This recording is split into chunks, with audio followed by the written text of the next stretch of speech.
Bismillahirrahmanirrahim. Assalamualaikum warahmatullahi wabarakatuh.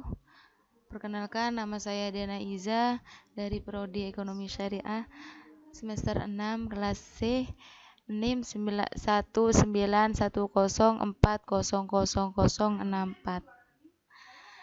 Saya di sini akan sedikit menjelaskan tentang analisis risiko dalam investasi Islam. Kata investasi merupakan kata adopsi dari bahasa Inggris, yaitu investment. Kata invest sebagai kata dasar dari investment memiliki arti menanam.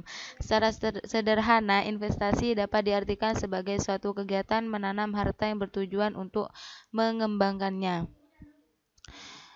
Secara lebih praktis, investasi merupakan suatu komitmen atas sejumlah dana atau sumber daya lainnya yang dilakukan pada saat sekarang dengan harapan memperoleh sejumlah keuntungan di masa yang akan datang.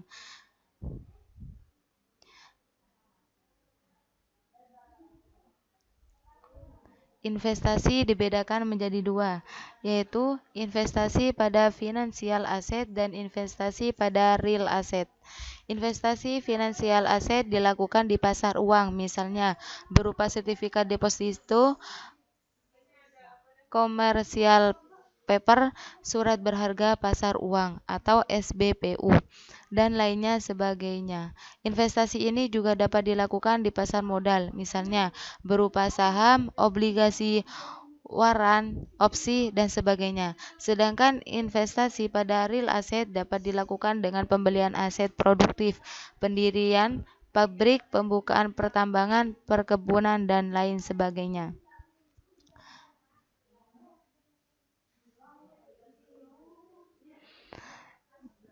Dan selanjutnya Islamic Ethical Investment Screening.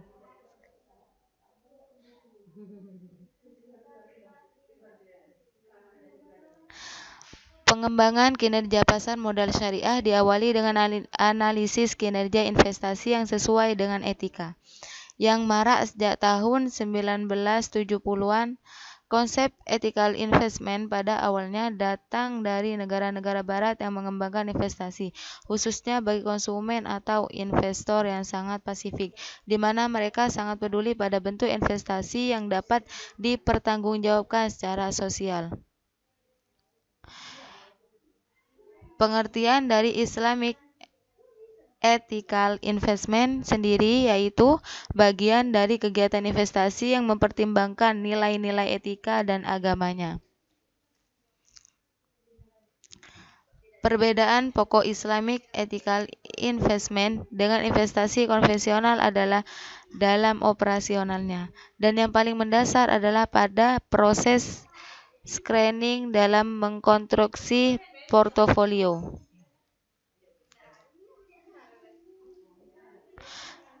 Screening pada aspek kualitatif meliputi penilaian terhadap konteks aset.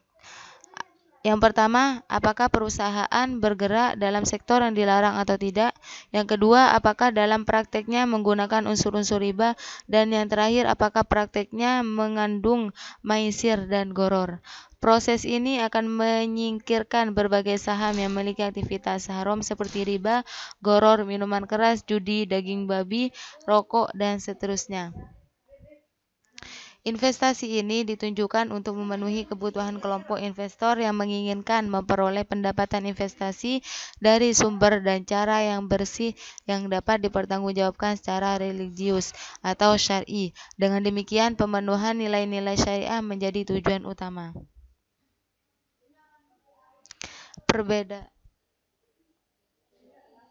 Perbedaan pokok Islamic Ethical Investment dengan investasi konvensional adalah dalam operasionalnya, dan yang paling mendasar adalah pada proses screening dalam mengkonstruksi portofolio. Selanjutnya, risiko dan pengembalian dalam investasi risiko dan pengembalian dalam investasi risiko.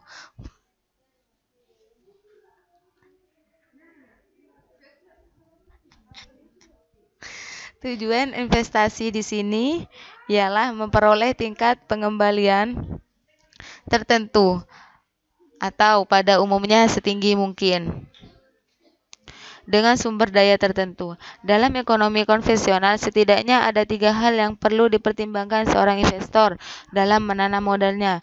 Yang pertama, tingkat pengembalian yang diharapkan. Yang kedua, tingkat risiko. Dan yang ketiga, ketersediaan jumlah dana yang akan diinvestasikan.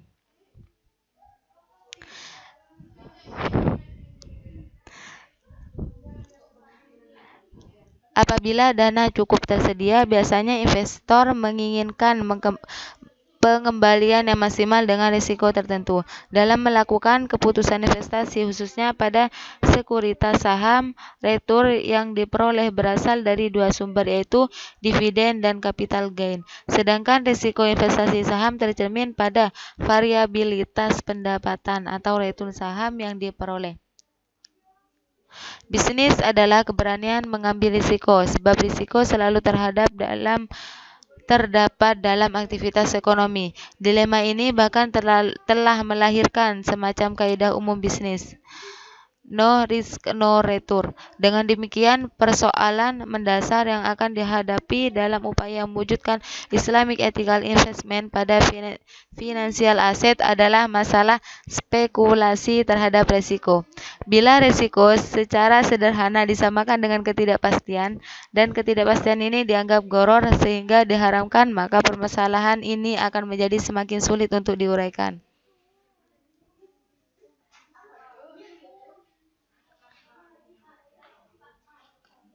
Ketidakjelasan terkait dengan objek akad yang menjadi sebab dilarangnya akad menurut para ulama meliputi: yang pertama, jenis; yang kedua, spesifikasi; yang ketiga, atribut; yang keempat, kuantitas; dan yang kelima, esensi; dan yang terakhir, waktu penyerahan. Dengan kata lain, sejalan dengan Ibnu Abidin, goror dapat didefinisikan sebagai ketidakjelasan wujud fisik dari objek akad atau mabi. Berdasarkan kecenderungan para investor, perilaku preferensi investor terhadap risiko secara garis besar dikategorikan menjadi 3 model. Yang pertama, risk seeking; yang kedua, risk indifferent; yang ketiga, risk averse. Yang pertama, risk seeking, yaitu mereka yang berani mengambil risiko tinggi dengan harapan imbalan hasil yang juga relatif tinggi. Yang kedua, risk indifferent, yaitu mereka yang cukup berani mengambil risiko yang moderat dengan imbal hasil yang moderat juga. Dan yang terakhir, risk averse, yaitu mereka yang hanya berani mengambil risiko dalam tingkat yang relatif rendah dengan imbal hasil yang juga relatif rendah.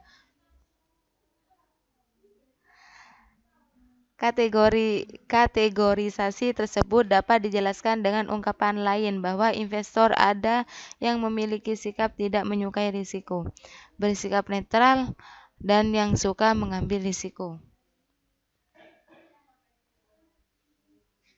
Berdasarkan tujuan dasar investasi, sesungguhnya semua investor bersikap risk averse, sebab tidak ada seorang pun yang suka menerima risiko. Dengan demikian, asumsi dasar ini mengisyaratkan adanya perbedaan antara investor dengan maisir atau gambler. Ketiga kecenderungan investor tersebut akan lebih mudah dipahami. Dan yang selanjutnya, analisis investasi, pertimbangan risiko dan return. Pendekatan yang biasanya digunakan dalam analisis investasi ialah pendekatan fundamental dan teknikal.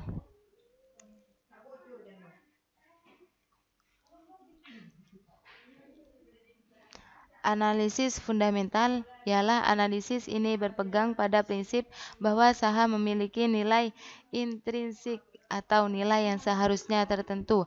Pendekatan ini dapat menentukan tingkat risiko dari suatu aktiva tertentu. Yang pertama, analisa sensitivitas.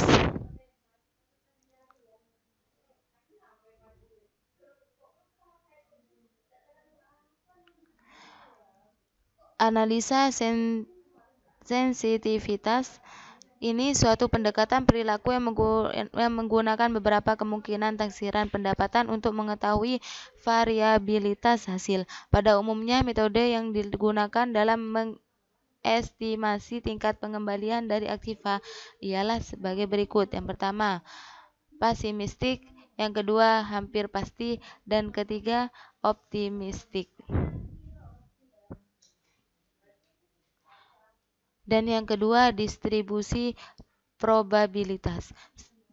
Distribusi probabilitas ini ialah suatu model yang menghubungkan berbagai probabilitas terhadap masing-masing hasil. Probabilitas hasil adalah kesempatan terjadinya hasil tertentu.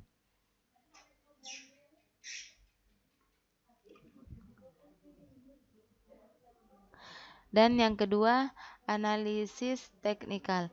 Analisis teknikal ini ialah analisis ini dimulai dengan cara memperhatikan perubahan harga saham itu sendiri dari waktu ke waktu. Analisis ini beranggapan bahwa harga suatu saham akan ditentukan oleh penawaran dan permintaan terhadap saham tersebut.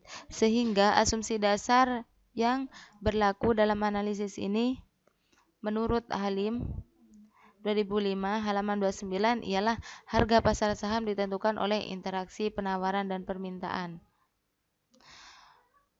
Tren tersebut dapat berubah sesuai dengan pergeseran penawaran dan permintaan, dan pola-pola tertentu yang terjadi pada masa lalu akan terulang kembali di masa mendatang. Beberapa teori yang digunakan untuk mengamati tren yang tengah berlangsung di pasar saham antara lain adalah teori Dow, analisis keluasan pasar, penggunaan grafik batang, analisis kekuatan relatif, dan analisis rata-rata bergerak. Secara umum terlihat bahwa berbagai jenis analisis teknikal di atas dibangun berdasarkan prinsip profit oriented, bahwa saham merupakan suatu komoditas yang harus dibeli atau dijual kembali begitu kondisi pasar tengah kondusif. Dalam perspektif Islamic ethical investment, semangat berinvestasi adalah untuk berperan nyata dalam produksi dengan mempertimbangkan etika atau normal-normal agama, bukan sebagai bagian dari game of chance.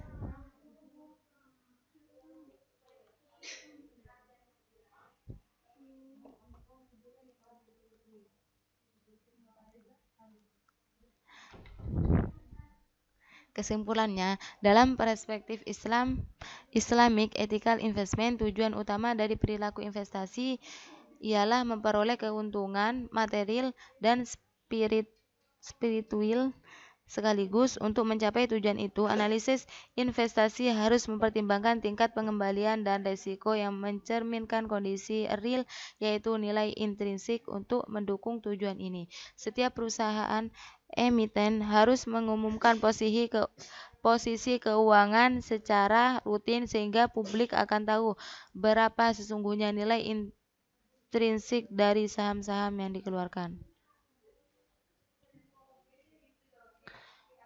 Mungkin cukup sekian dari saya. Kurang lebihnya mohon maaf. Wassalamualaikum warahmatullahi wabarakatuh. Salam.